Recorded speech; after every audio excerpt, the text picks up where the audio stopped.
think the first one I went to was in Naples, Florida, and I think the first day of the presentation, that was a great venue. Walked to the beach. Yeah. The first day, I think the first presentation, this woman got up and showed all of her P&L, all the growth trends, and then other people like Daryl and others would sit there and talk about finance, and I learned so much. I was just amazed that they were sharing this much information. But it didn't stop at 6 o'clock. I remember you hop on a bus and you go to dinner, and I sat down next to somebody I didn't know. I think they were from Raleigh, North Carolina.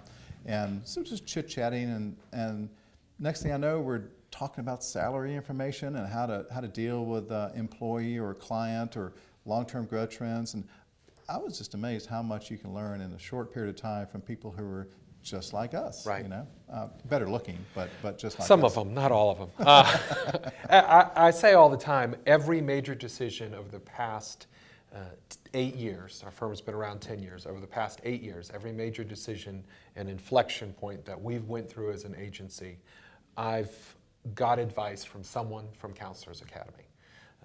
Whether it's right at the conference, I remember one time we had a very senior employee. We were going through the decision tree of letting this employee go because they weren't working out for us. And I ended up at a round table with 8 other people just like me, and I threw it out there. What would you do with this type of employee? When would you get rid of them? How would you get rid of them? What would you do? And instantly had the advice I needed to call my business partners back and say, here's what we're going to do. And although that's a very tactical example, those things happen all the time. And we do geek out a little bit on the business and running the business. But as an owner, you're so close to it.